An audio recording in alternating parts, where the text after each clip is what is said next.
Hello, আসসালামু আলাইকুম ওয়া রাহমাতুল্লাহি ওয়া বারাকাতুহু। Doctor Yunus speaking. কে বলতেছেন? হ্যালো। স্যার, আমি তো হিন্দু। আপনার সালামটা গ্রহণ করতে পারলাম না। যাই হোক, আপনি সম্মানিত ব্যক্তি, তারপরও সম্মানের ক্ষেত্রে সালামটা দিলাম। ওয়ালাইকুম আসসালাম ওয়া রাহমাতুল্লাহি ওয়া বারাকাতুহু। স্যার, কিছু কথা বলবো আপনাকে। আমি মোদি। নরেন্দ্র, তুই তুই কেন ফোন করছিস আমার এখানে? তোদের সাথে সম্পর্ক তখনই চলে গেছে যখন নেত্রী চলে গেছে নেত্রার দেশে। এজন্য ফোন করা বন্ধ কর। আমার এখান থেকে কোনো কথাবার্তার উত্তর পাবি না। ফোন রাখ বেটা।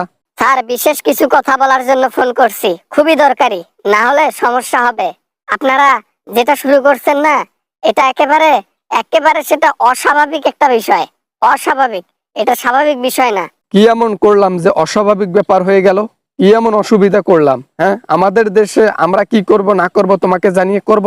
তুমি কে হে যে তোমাকে পারমিশন দিতে হবে আমাদের এই দেশের মধ্যে নাক গলাতে? হ্যাঁ, স্যার, এখানে আপনার কোনো দেশের সমস্যা নিয়ে কোনো কথা বলবো না তো।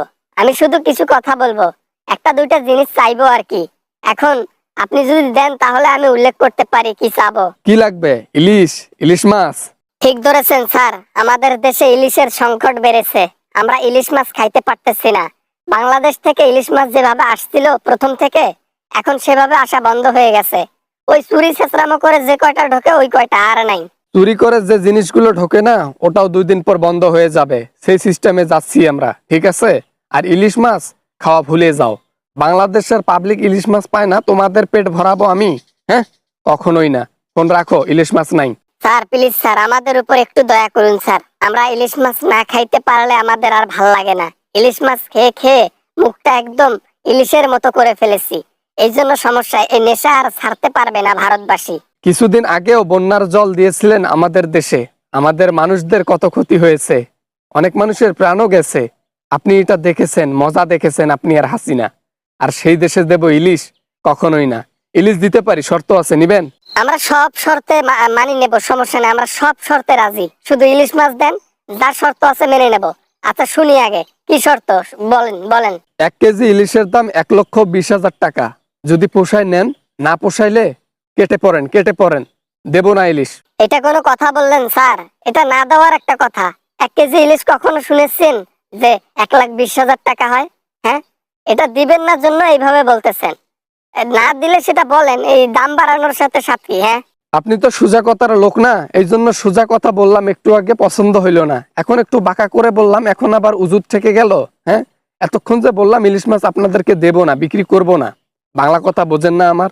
দেব না মানে দেব না। স্যার, আপনার পায়ে পড়ি স্যার, যদি দেন ইলিশ মাছ আমাদের খুব উপকার হবে। দরকার পড়লে আমরা পেঁয়াজ মরিচ যা আছে সব একেবারে অর্ধেকের অর্ধেক দামে বিক্রি করব। তারপর আমাদের ইলিশ মাছ দেন। খুবই দরকার, খুবই দরকার। দেশের মানুষের চাহিদা আছে আমাদের এখানে। তোমার দেশের মানুষের চাহিদা মিটাইতে গিয়া আমার দেশের মানুষকে উপোস রাখবো? কখনোই না। বর্তমানে একটু ঋণের চাপে আছে বাংলাদেশ। এই যে হাসিনা সবকিছু নিয়ে পালাইছে, টাকা পয়সা যা আছে সব তার নেতাকে তারা চুরি করে পালাইছে। এখন এই ঋণটা শোধ করা পর্যন্ত ইলিশের দাম হালকা পাতলা কম থাকবে। ঋণটা যখন শোধ হয়ে যাবে, ইনশাআল্লাহ এই ইলিশের দাম পাঙাশের চাইতেও নিচত নেমে দেব। তাইলে আমাদেরকে ইলিশ আর দেবেন না? ইলিশ মাছের জন্য ফোন করলাম আপনাকে, হাত পা পর্যন্ত ধরলাম, তারপরও আপনি ইলিশ মাছ দিতে রাজি হচ্ছেন না। খুব কষ্ট পাইলাম মনে। আমাদের দেশ থেকে নিয়ে গেছো কন্যা, বিনিময়ে তোমরা দিয়ে গেছো বন্যা। কথাটা কি মনে আছে? সারাটা জীবন বাংলাদেশকে জ্বলে পুড়ে খাইছো, এখন আর সে সুযোগ দেব না। এটা ডক্টর ইউনুস, শেখ হাসিনা না। যেমনে ইচ্ছা তেমনে খাবেন। না মানে আচ্ছা, রাখলাম স্যার, রাখলাম রাখলাম sir. Bye bye bye. Good decision, রেখে দেন, ফোন রেখে দেন। আর কখনো কোনো আবদার নিয়ে যেন আমার এখানে ফোন না করা হয়। এতদিন চুষেছেন বাংলাদেশকে, বাংলাদেশের সম্পদকে, এখনো চুষতে চান? সে সুযোগ আর নেই। রাখে বেটা ফোন, রাখে।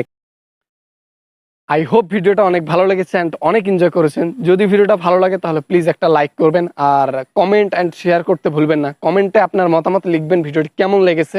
আর দেখা হবে পরবর্তী কোনো অ্যামেজিং ভিডিওতে। ততক্ষণ পর্যন্ত সবাই ভালো থাকবেন, সবাই সুস্থ থাকবেন। আল্লাহ হাফেজ, বাই বাই।